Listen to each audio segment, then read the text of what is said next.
Hey everyone, welcome to the FilmIn5D podcast. We're back again for our second episode.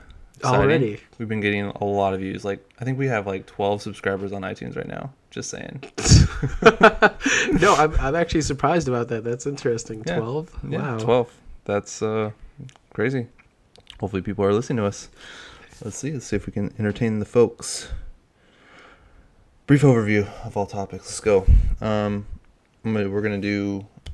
We're gonna skip intros today. I have something special to talk about, something that I actually just received yesterday. We're shooting this on Saturday.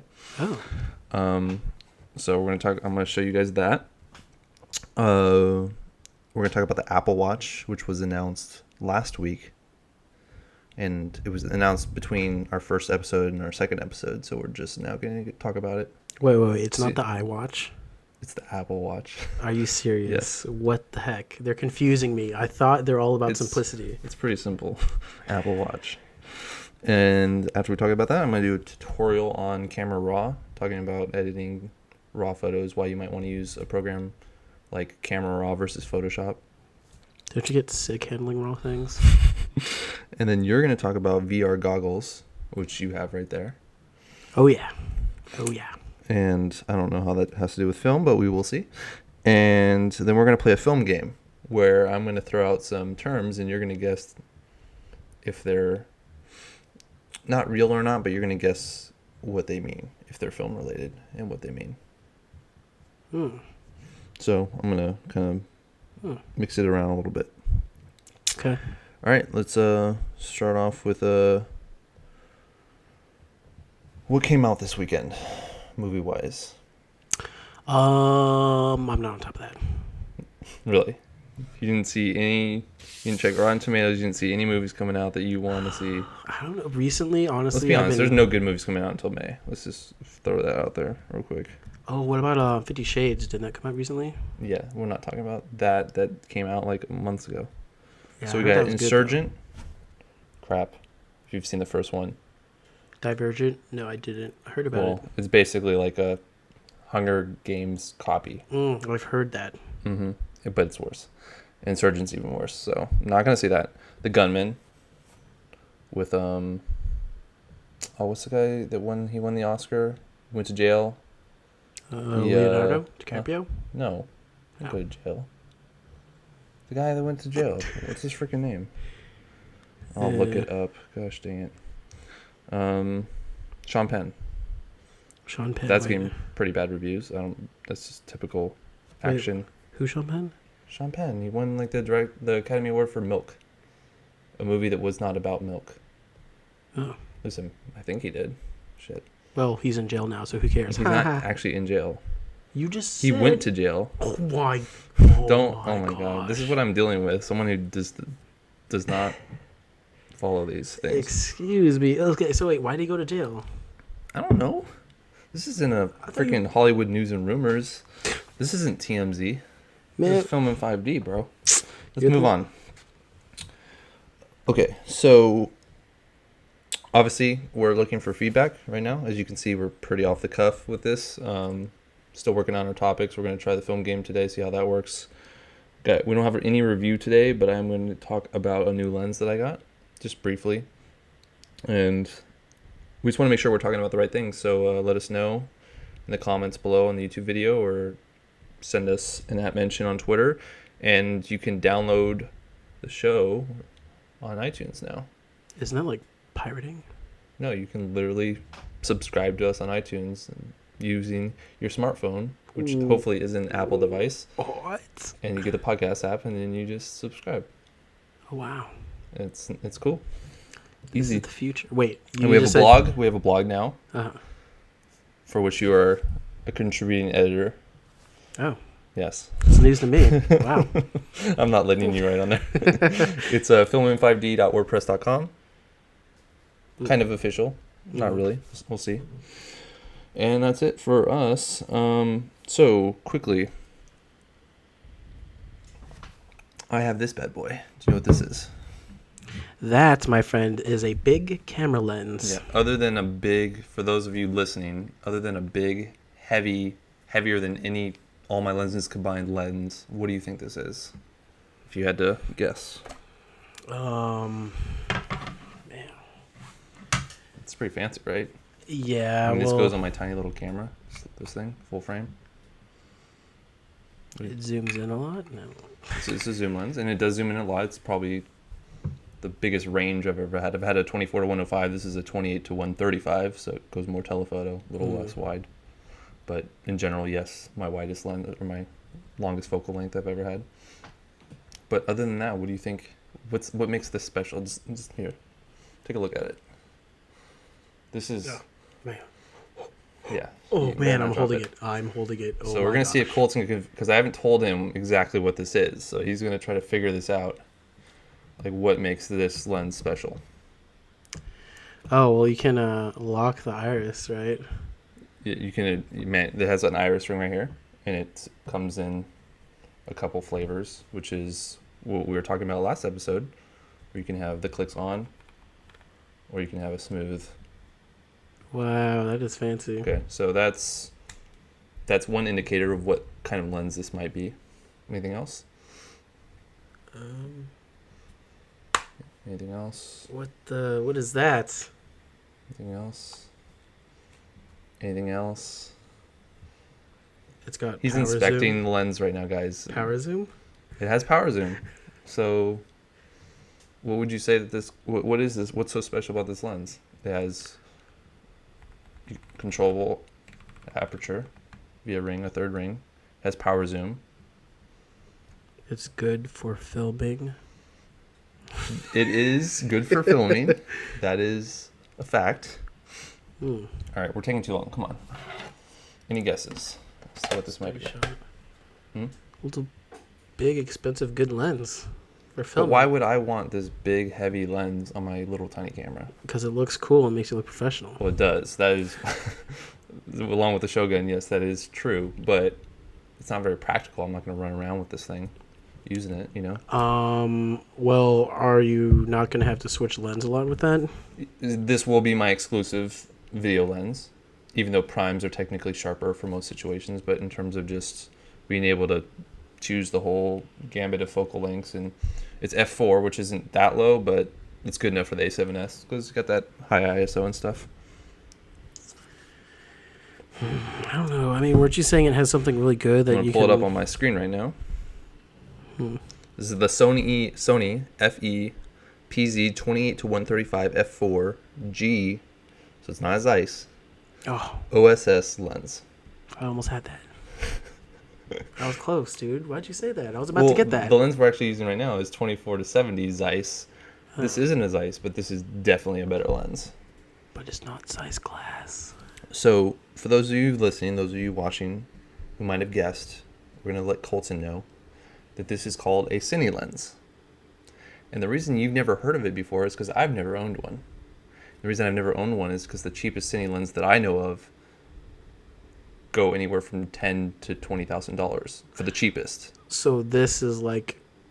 So remember last episode when we were talking about the advantages of mirrorless and how it can kind of bring down the cost of some lenses based on the fact that you don't have extra space here, and they can kind of make everything a little bit smaller, even though this is huge.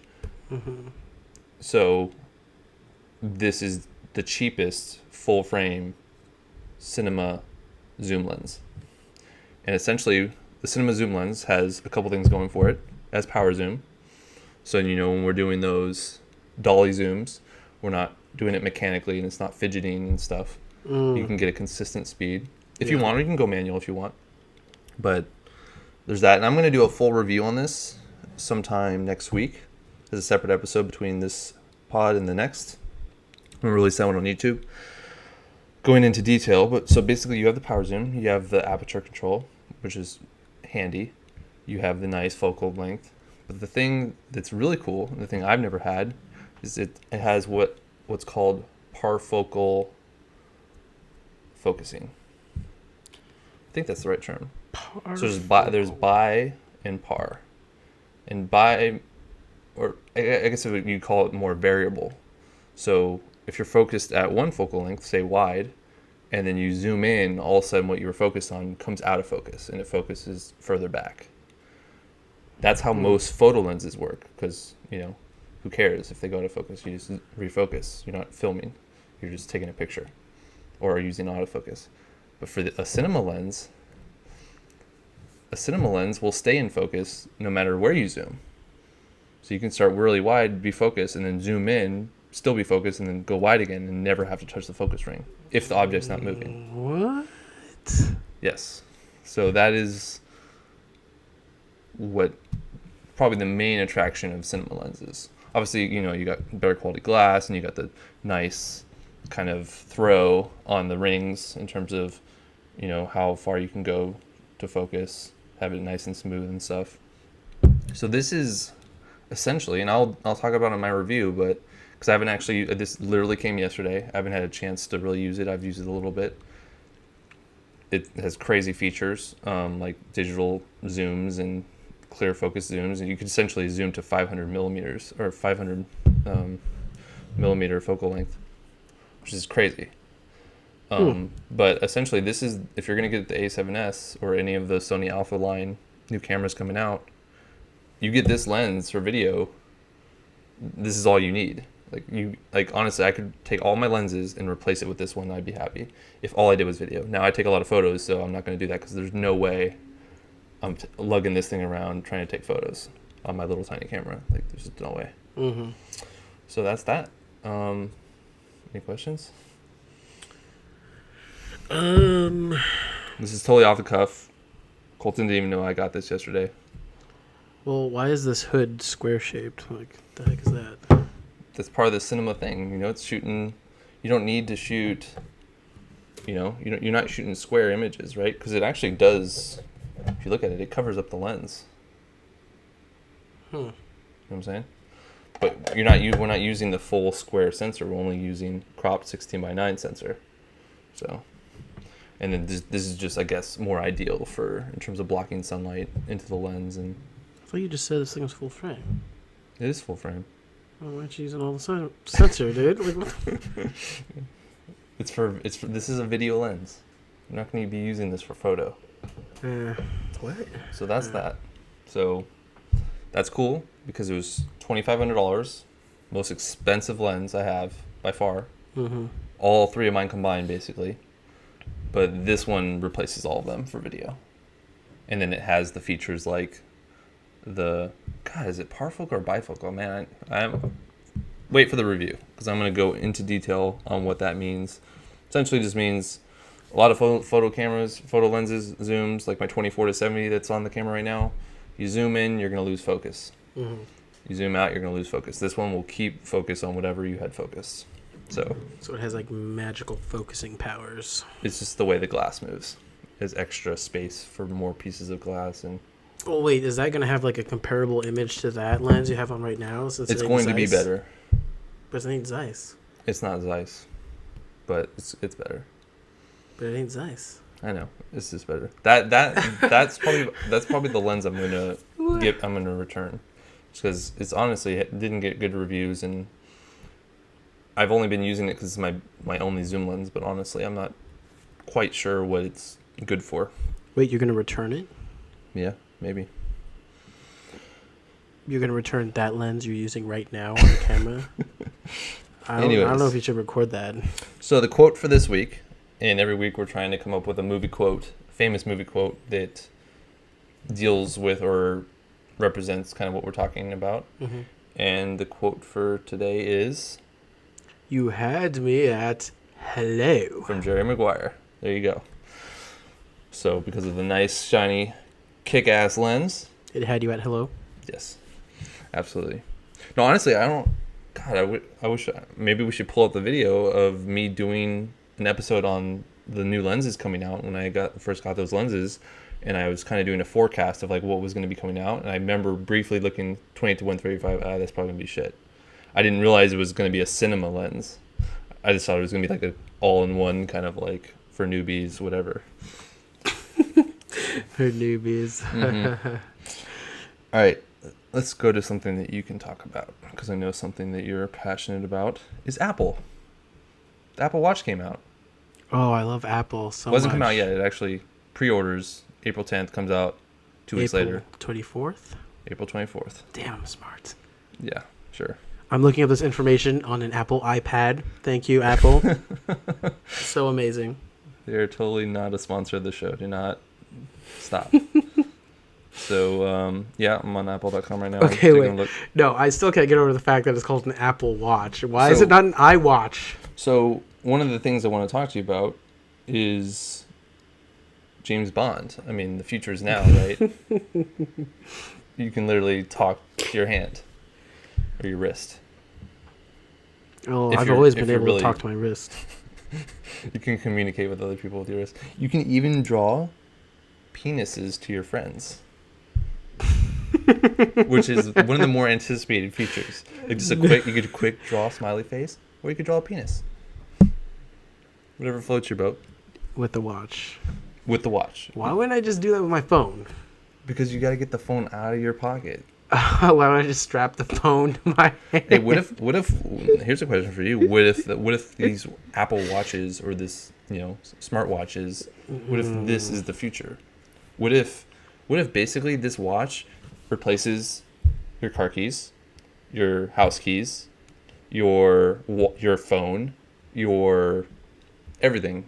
All of a sudden you're getting holograms coming out of it and all that stuff. Isn't that the future? Isn't there just the one device on your wrist? You always have it on you and it's waterproof, never comes off.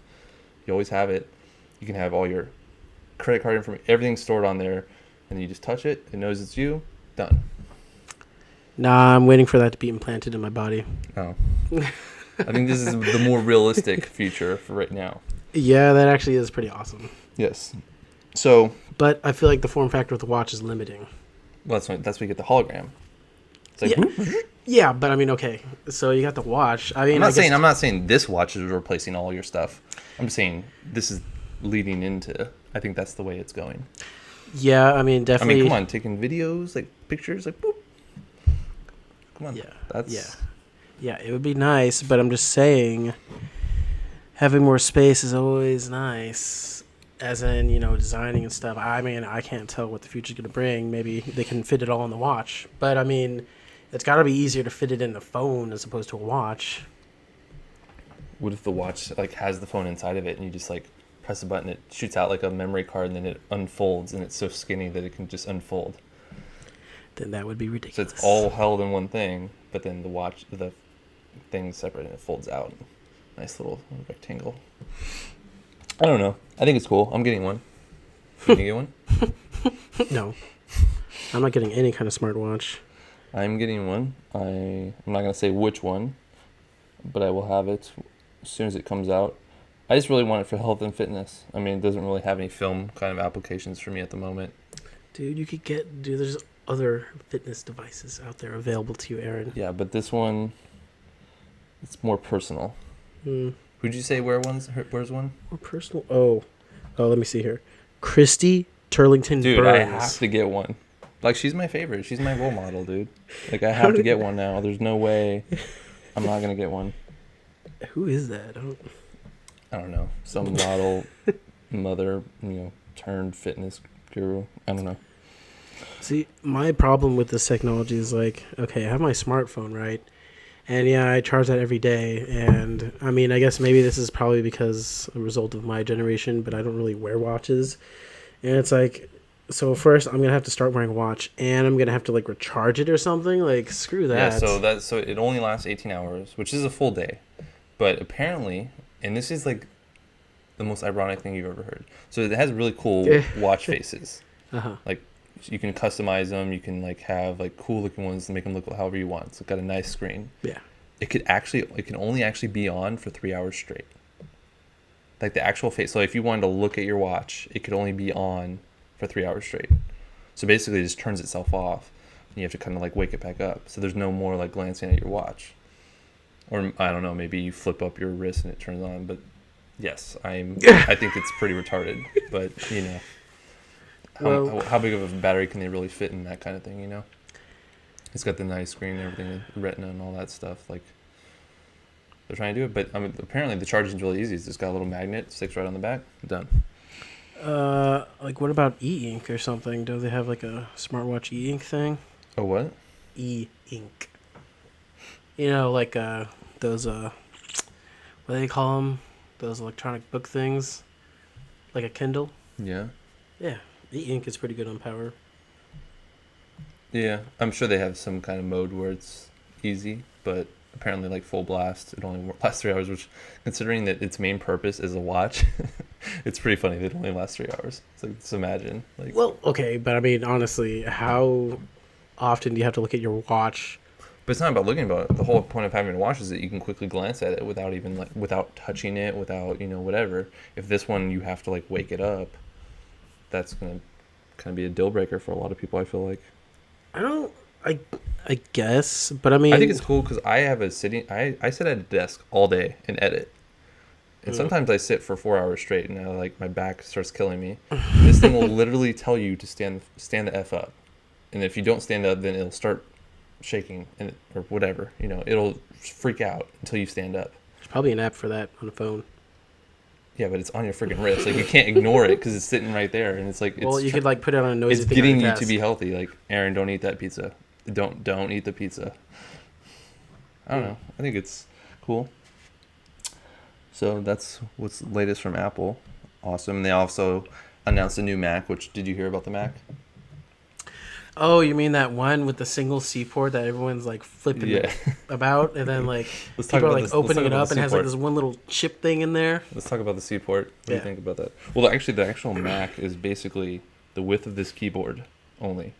So they Yeah. basically cut out the sides, and then and it's got like a new touchpad, which like actually buzzes and stuff. Which we all know Whoa. Apple makes the best touchpad, and it's unfortunate you've never used one because you would agree.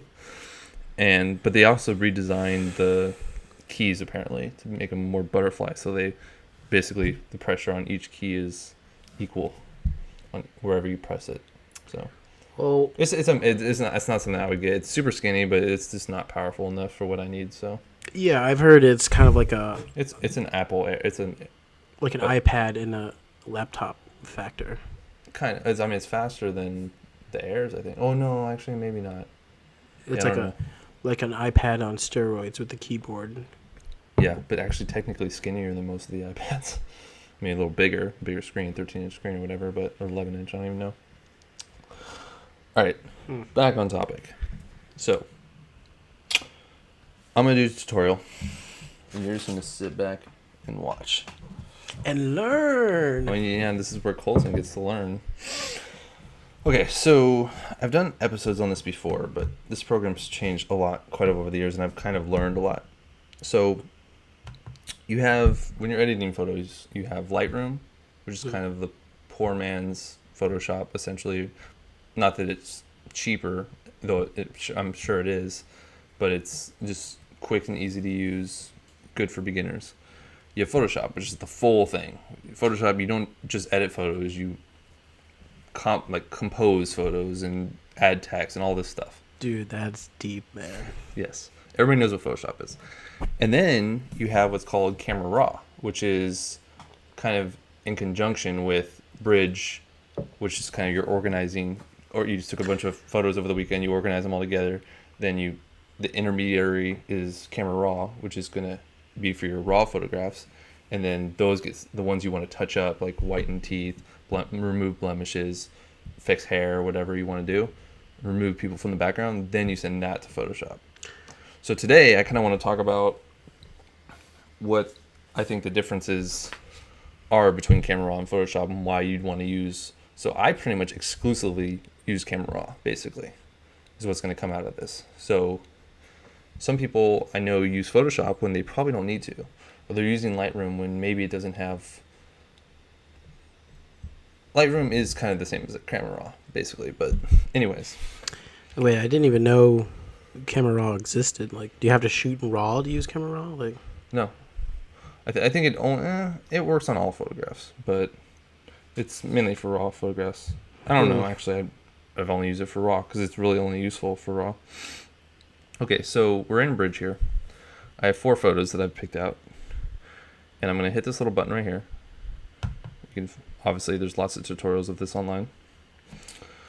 And so what I'm going to show you guys basically in this one is this what Camera Raw can do in terms of saving an image. So in this image, the subject is decently exposed, I would say. But what happened is a lot of the background got overexposed. A little bright. Yeah. A little bright. Just a little bit. So I'm going to go ahead and zoom in right here. All blown out.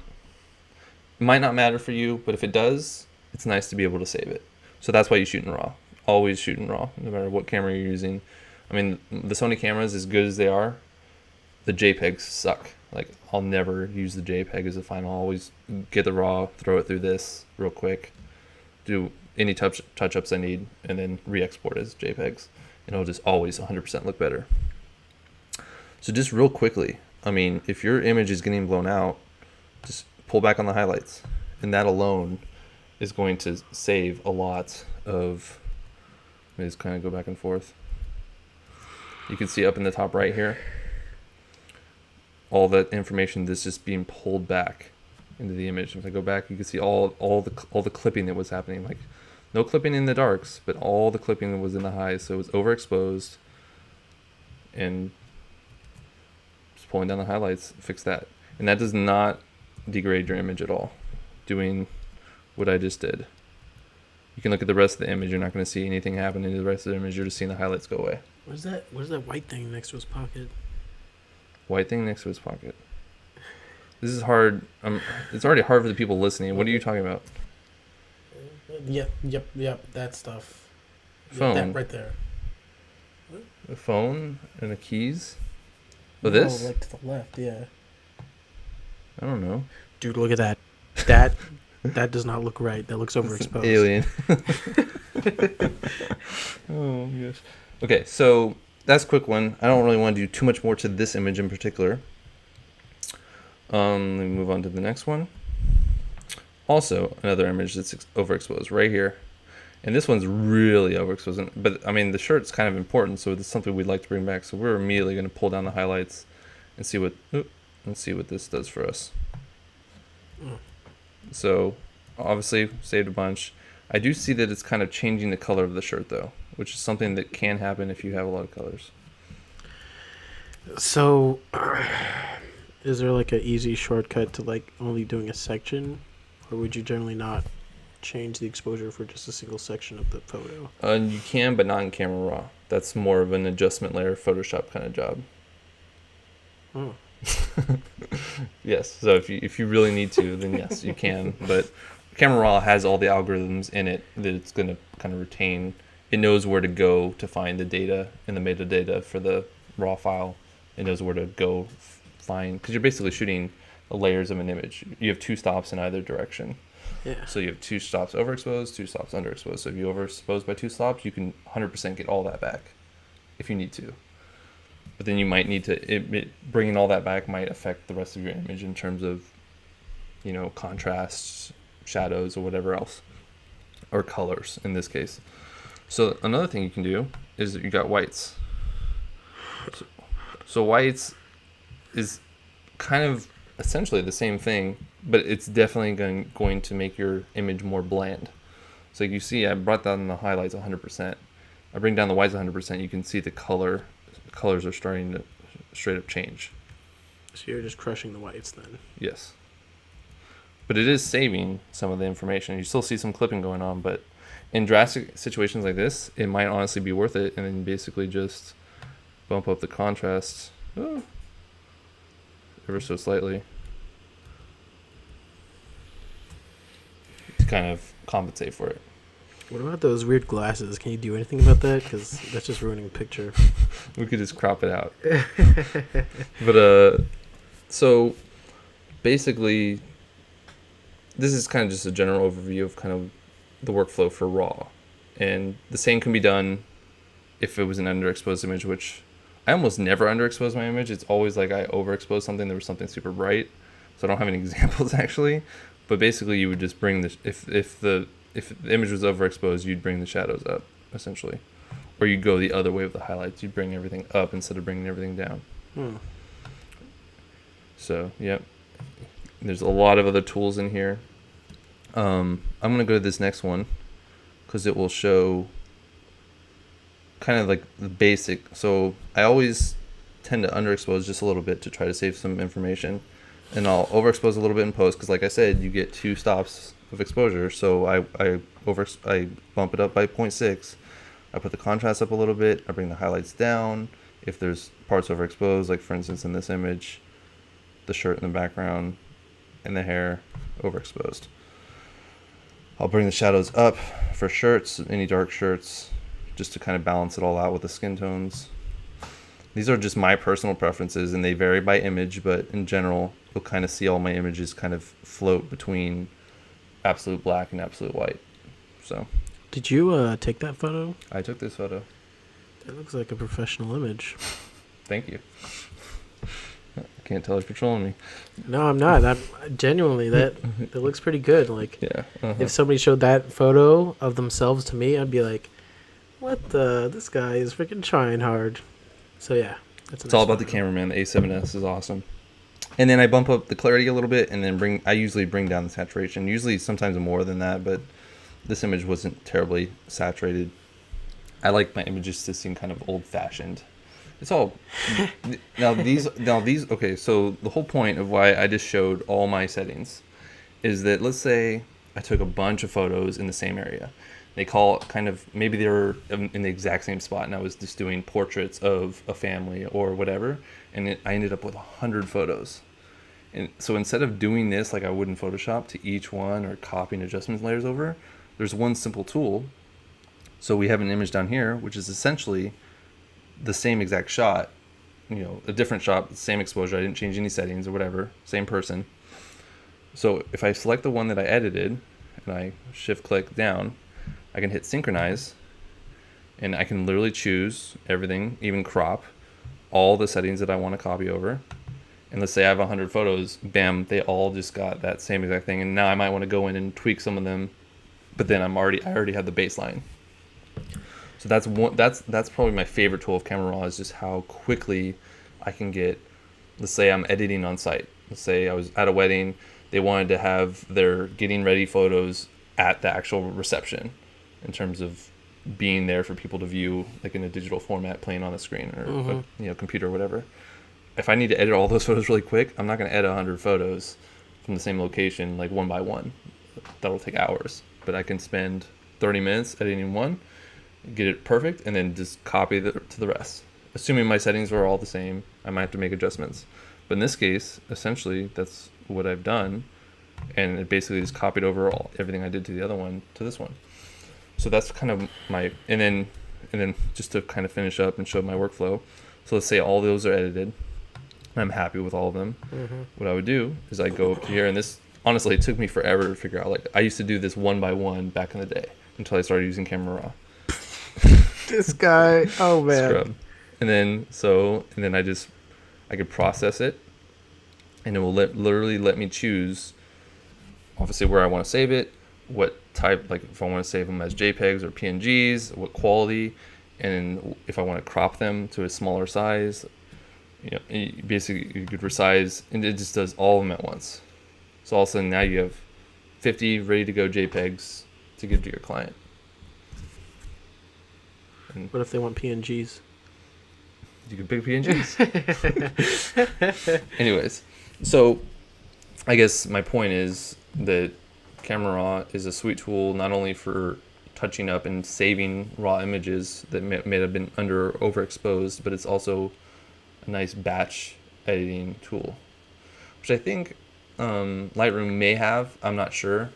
I know this has it, and this comes with Photoshop, so I use this. Now, on to Photoshop is, what would I do in Photoshop that I wouldn't do in Camera Raw? Camera Raw actually has some nice tools in terms of fixing the horizontal line. Like, let's say your horizon's slanted. You could just quickly draw a line, fix it. Ooh. Yes, all easy stuff. It has red eye removal. Actually, the red eye removal in Camera Raw is better than Photoshop. I don't know why. I never take pictures that have red eye anymore, but sometimes I will get them to edit. And for some reason, Camera Raw is just better at removing the red eye. Dude, 1 second. 1 second. Important message.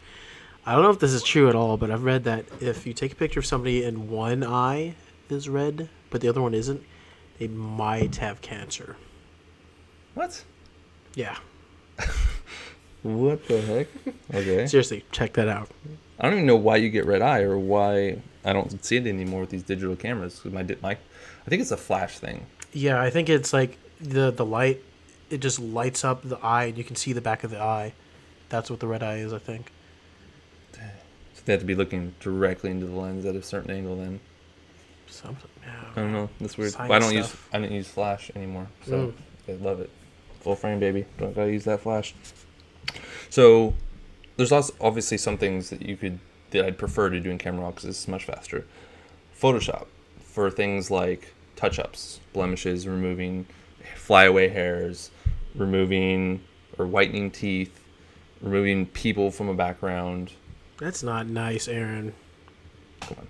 Anyways, so Photoshop is more kind of transforming the image, turning it into something that's not. Everybody, obviously, on the internet is blowing up about Photoshopped models on magazine covers. It is basically totally making someone look like someone that they're not. You basically see the before and after, and it's retarded. Because it makes all the little girls feel bad that they don't look super pretty, even though that image is totally Photoshopped, like beyond belief. So it does get carried away, and I try not to do that. I almost never Photoshop my images unless there's like a bra strap or something that just shouldn't be there to begin with. But in terms of changing someone's face, not really. People are going to notice. This isn't, yearbook photos where everybody gets Photoshopped to crazy. Don't say that, Aaron. My photo was perfect for some weird reason, and I don't know why. Yeah. Just be ignorant about it because it was Photoshop. All right. So that was my tutorial. So that was a little bit more in depth. Hopefully you guys got something out of that. I know I've covered Camera Raw before. I know most of you don't care about Camera Raw because you're not photographers. It's a cool tool if you do take photos. Just always take raw photos and use that, and it's a good workflow for me. So, you're talking about VR goggles. Go. Wait, I gotta clear my throat for this one. Just go. Okay, so today, if you would be watching the video, you would see that I've brought a pair of virtual reality goggles. Is that the Oculus Rift? No, not Oculus Rift. It is. Is that the Sony one? No. Then what the hell is it? Samsung? Like, what the hell? Yes. So it was worked on by the people who make Oculus Rift in partner with Samsung. It's a Samsung Gear VR. This was designed specifically for a Note 4, which is a phone. The phone you have? Yes, the phone So I my iPhone 5 won't work? have. No, it will not work with that specific goggle. But doesn't my iPhone 5 have a better screen than your phone? I'd have to look that up, but I'm pretty sure Note 4 has... It's probably around the same, but... What about the iPhone 6? It's got a big screen. I don't know. I think... I'm just trolling you. I have no idea. I'm pretty sure the Note 4 has a pretty high PPI, whatever, pixels per whatever pixel density. So this is something that you use for your phone. It's kind of a gimmicky thing in that way. You basically put your phone in there. It has certain apps or certain things you can do to kind of get the VR experience without using it for video games or, PlayStation or Xbox or watching movies or whatever. Walking around your house. Yeah, I will say it's a little bit gimmicky. It is fun because it basically allows you to use VR goggles wherever you want, as long as you have your phone. And another thing, like, I know we're talking about the Gear VR specifically, but I mean, they have a bunch of goggles just for phones in general. I would personally, I'm really waiting for the Oculus Rift or some other, virtual reality goggles for an actual PC. So but moving away from that version, yeah, talk about just in general VR. Well, VR is pretty interesting. If you've never experienced it, I remember the first time I experienced it. You gave me those. What did I say? I don't remember, man. You don't remember what I said? No. Where I was like, "What the? This is stupid." I'm watching a yeah. trailer, and then you kind of look to the right, and you're like, "What?" And you look to the left, and you realize you're actually sitting in a theater, and you look up, and you look down, you look behind you, and there's like it feels straight up, especially if you have earphones on. It feels like you're in a theater. It's crazy. It's a crazy feeling if you've never tried it. Yeah, I've gotten that reaction before. A lot of people have issues with. A lot of people have issues with it making them dizzy, seasick. Yeah, for more intense things, it can make you a little queasy. Why is that? Is it just disorienting, throwing your brain off? Yeah, Or are they I gonna think. fix it basically. Is what Well, I'm part asking. of it is depending on the experience you're currently going through the VR goggles. Like if you're not moving, but you're, it's kind of like reading in a car, like car sickness. If if your perception of your movement and what you're actually moving is like kind of different, then it throws you off and it makes you feel sick, type of thing. So if they had VR goggles and I was sitting in a chair that moved along with me, or I stood up and did it, Yeah. I would be less likely to get dizzy. Yeah, you should be. Gotcha. So, are there any film uses? Well, like you were saying before, the thing I really liked about it is watching movies in a virtual movie theater. It's actually really nice. Like, honestly, one problem with the goggles right now is that Pixels. yeah, exactly. The pixels, it's It not. has to get a better screen. Yeah, the pixels aren't that great. So, like, when you're putting on the goggles, it's not like super ridiculous. Like, you can see the pixels if you concentrate, so it kind of breaks everything. Like, it's not exactly super nice to look at, but I mean, the experience of being in the theater is just amazing. Like, being able to sit, in your bedroom and then watch it. Like, I would much prefer to watch a movie like in a virtual theater than like on my, computer screen or even on my TV. Well, the interesting thing is, obviously, you have surround sound, digital surround sound, 7.1 studio headphones that come out, but they're not really. They kind of like you're playing a game, someone's running behind you, you can hear it, kind of thing. You feel like you can hear it. Yeah. Why aren't they pairing some sort of new earphone technology with these goggles coming out so that it all comes as one package, so it knows where your head is? So when you turn your head in the movie theater, all of a sudden you can hear the sounds coming from the different kind of areas. That would kind of enhance. I'd say that's half the experience is the audio, Yeah. just like with film. I mean, Yeah. Well, if you don't have that kind of like realistic experience, it's also going to take you out of it, and you're going to realize you're watching. You won't get lost in the goggles as quickly. yeah. I mean, I'm pretty sure that's pretty standard with software that supports virtual reality goggles. So Like turning your head, like it knows when you turn your head. yeah. Well, it's already supposed to know when you turn your head because it has zero latency, which is another thing. Well, it doesn't have zero latency, but near zero latency because that's important for not getting sick. But anyways, that's something that I was kind of impressed with these goggles because I thought it was going to be kind of crappy, and I was like, well, whatever. But I mean, when you put them on, you turn your head, like really, the thing updates insanely fast. So it really feels like you're just turning your head and you're inside of an environment. Well, part of the thing is that that's not actually processing the image because you got your phone doing it.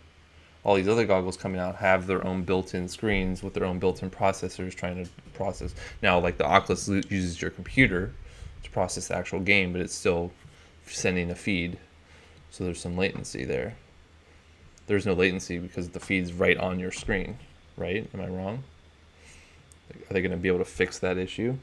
No, I mean, it should be just as much latency as if you were like playing on a computer screen. Your computer is processing stuff, then sending it to the screen. This just becomes another type of screen for your computer, the VR goggles. I mean, definitely you're gonna have to have a bigger rig depending on the, like the resolution, because it's kind of like processing two images and displaying like double the thing. So. That's a thing. So that's why it's kind of limiting on a phone because, phones don't have that much processing power in the first place. But I think this technology in the future is going to be really nice. I am looking forward to it and using it to watch. I'm getting the movies in PlayStation theaters. one. I think that one looks sick. So we'll see. Because obviously the PlayStation already sells the PlayStation Eye, so they're already going to have that kind of laser thing to kind of know where your head's at. So it's kind of already going to be a built-in one. Obviously, they're going to be promoting their own games. Every Sony game that comes out is going to be supported. That's kind of the issue, is getting developers, legit developers, to make it. All of a sudden, Ubisoft starts making games for it, people are going to buy it. So Okay. that's cool. But for film, I see what you're saying about the movie theater experience. That'd be cool, especially if if it felt like you were there more so with the headphones, which I did not experience with those because I didn't have headphones. Oh. if they can figure that out, I'm down. But in terms of other movie going experience, it's kind of tough. Well, I mean, okay, let me wind that back though. In terms of movies, just imagine this. You know, like those crazy little digital movies or like movies you see and all that kind of stuff. Mm-hmm. What if they rendered the rest of the scene, then provided that to you to experience it in VR? Who's gonna do that? What studio's gonna do that? I don't know. That's a I'll good give you question. money. Do it, please. It's a good question. Yeah, but don't you think that'd be kind of interesting? Like, oh wow. But so my traditionalist, film school, film lover side of me is saying that the reason that films are so awesome and magical is because literally on the 2 inches from the frame, there's a mic, or there's a light, or there's something there. Yeah. And it would be cool for like behind the scenes kind of stuff, but for an actual movie, it would not add to the experience, and that's why I don't see studios doing it. Well, okay, maybe not necessarily looking around in a 3D virtual environment, but maybe just rendering enough of the scene to cover your whole field of view. So you're still forced, like... So instead of watching a big screen movie, you watch it through VR, and it's just a more enveloping experience with the headphones, and then Yeah, exactly. Like, So like watching an IMAX movie or whatever on your face. Yeah, so you still have the Okay. shot, but I then can it's buy just that. like, yeah. I can buy that. Okay, moving on. So we're gonna play a film game, and I have notes, but so basically, what this game is going to be is I'm going to tell you like a film term. We're starting with A today, A through Z. So this is gonna be the first time we play. So some of the stuff, most of the stuff I knew, some I didn't, but I'm gonna ask you all of it. And I basically kind of flipped up the definitions. So you have to guess whether or not what I said is what it actually means. Yeah, I'm like back in high school or something. Okay, so the first term is called above the line.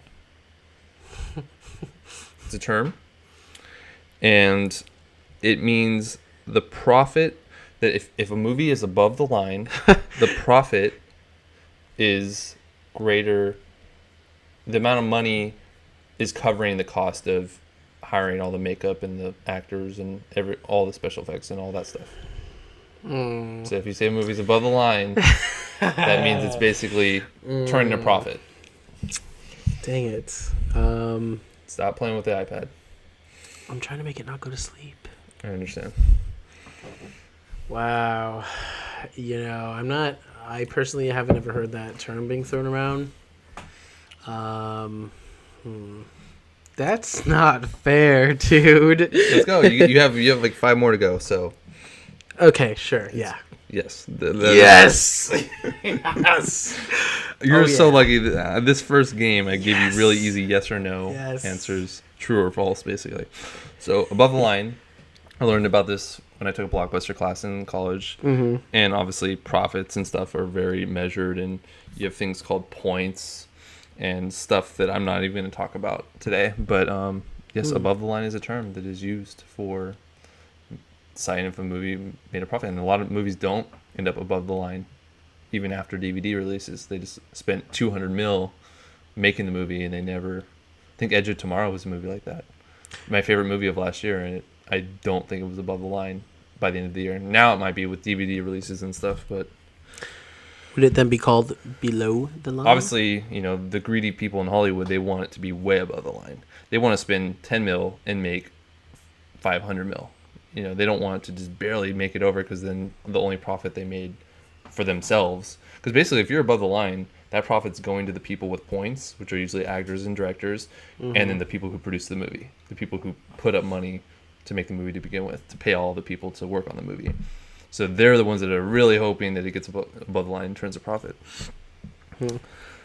And so a lot of movies are made these days based on whether or not they can get above the line, and people are willing to pay for it. Like, people are not going to just make a $300 million movie, even though it does happen all the time. Unfortunately, a shitty $300 million movie that people hate and bad word of mouth, and nobody goes and sees it, and all of a sudden, no profit, lose money. Okay, so you're 1 for 1. Next term, anamorphic. This is a term referring to HD format. No. That is correct. Hell yes. What I is know it? there's. What is it? I know there's an anamorphic lens, but I'm not. I had quite an sure. anamorphic lens. Yeah. So what would you? Why is it not HD format? Oh, isn't 16. it like the widescreen format? Oh. So damn you'll be good. seeing this in a lot of Christopher Nolan movies, people who actually shoot on film. And what it essentially is a film. This film isn't actually 16:9, which is like what this is.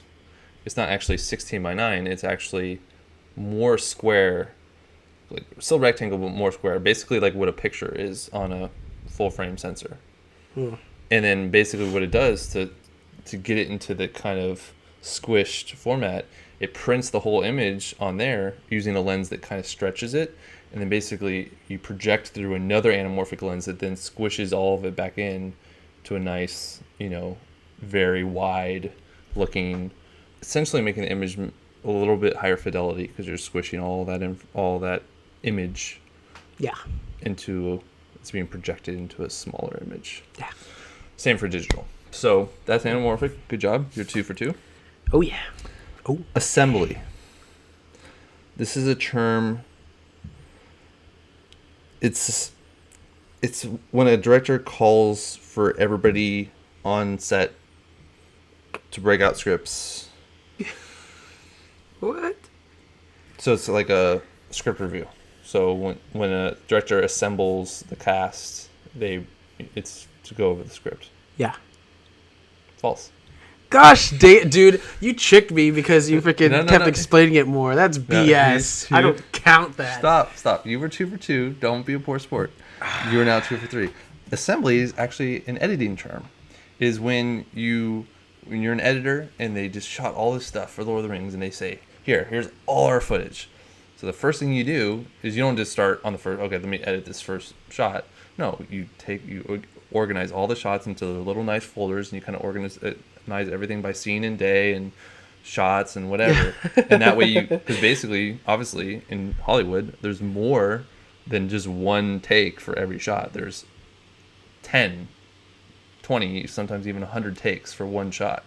So you want to assemble them all into one thing so you can then watch them and see which one's the best. So you assemble the shots. Yes, it is assembly. Okay, wouldn't that other thing be an assembly too? That's BS. No, I don't accept that one. Whatever. Man.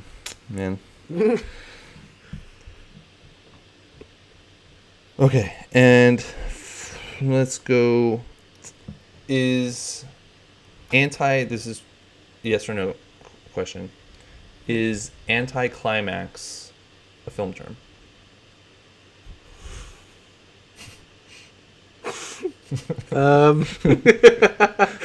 Let me think. Hollywood film.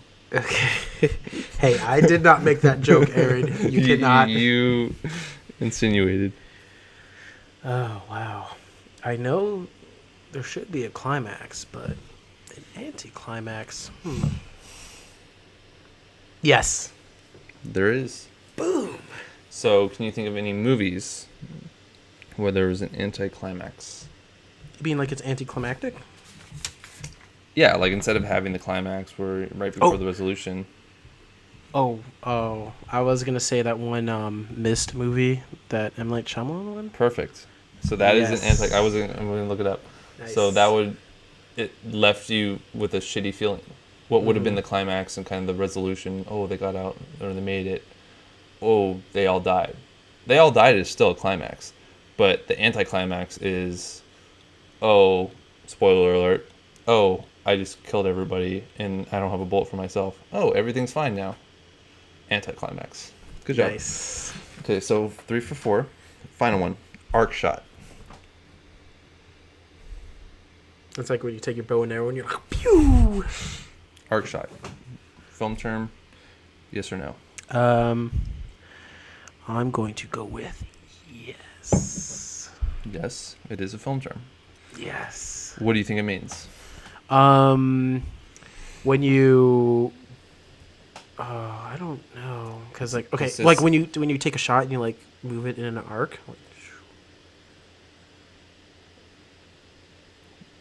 kind of. You almost had it.